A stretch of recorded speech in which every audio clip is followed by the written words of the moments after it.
બીજા પ્રાણીઓને ભૂખ લાગે, ખાઈ લે.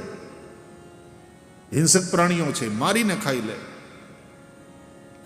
કારણ કે એનું મેટાબોલિઝમ એ રીતનું છે, એના શરીરની રચના એવી છે.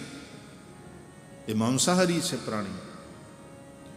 કુદરતે જીભથી પાણી પીનારા જે પ્રાણીઓ છે એને માંસાહારી બનાવ્યા છે, અને હોઠથી પાણી પીનારા જે પ્રાણીઓ છે એને શાકાહારી બનાવ્યા છે.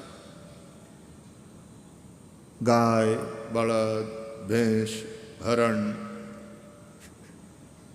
બકરા બધા હોઠથી પાણી પીવે છે, શાકાહારી પ્રાણી છે.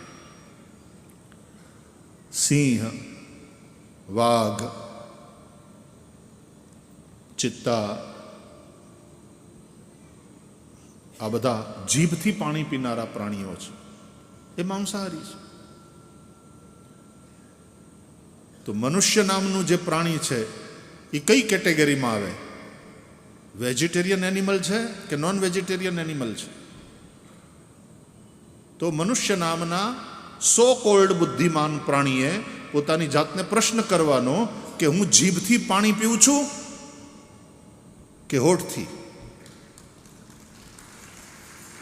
તરત જવાબ મળી જશે.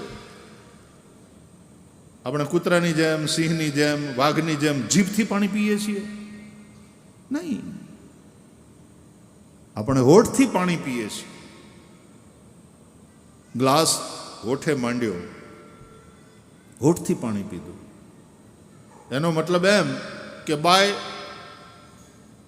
લો ઓફ નેચર, પ્રકૃતિના કાયદા પ્રમાણે મનુષ્ય નામનું પ્રાણી વેજીટેરિયન એનિમલની કેટેગરીમાં છે. એને માટે સૌથી શ્રેષ્ઠ છે શાકાહાર. બીજા બધા પ્રાણીઓ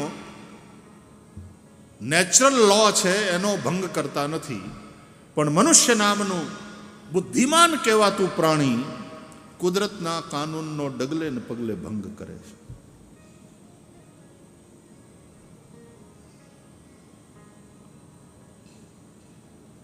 માંસાહાર એટલે શું? પચેલા ખોરાકને પાછો પચાવવો. It is redigestion of digested food. માંસ એટલે શું? Digested food. જે પ્રાણીઓનું માંસ ખાય છે લોકો, એ પ્રાણીઓનું માંસ એ પ્રાણીઓએ કરેલા આહારથી બન્યું છે. એમણે જે આહાર કર્યો એ પચ્યો, એનાથી માંસ બન્યું. અને માણસ જો એ માંસ ખાય તો પચેલા આહારને ફરીથી પચાવે છે. રીડાઇજેશન of the ડાયજેસ્ટેડ food.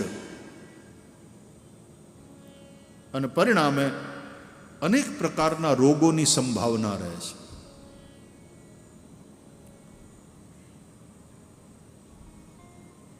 So by law of nature, human being is categorized as vegetarian animal. પણ કુદરતના આ નિયમનો મનુષ્ય ભંગ કરે. મનુષ્ય શરીર શાકાહાર માટે બન્યો છે, એના માટે ઉચિત. માંસાહારી પ્રાણીઓના દાંત અને જડબાની રચના જુદી હોય. કોઈ કાળે મનુષ્યને જ્યારે આ સમજણ નહોતી ત્યારે મનુષ્ય માંસાહાર કરતો હતો. પણ જેમ જેમ સમજણ એની ડેવલપ થઈ, જેમ જેમ એણે સૃષ્ટિનું નિરીક્ષણ કર્યું, એનો અભ્યાસ કર્યો અને એને સમજાણું કે કુદરતે મને શાકાહારી પ્રાણીની કેટેગરીમાં મૂક્યો છે, તો હું શાકાહાર કરીશ.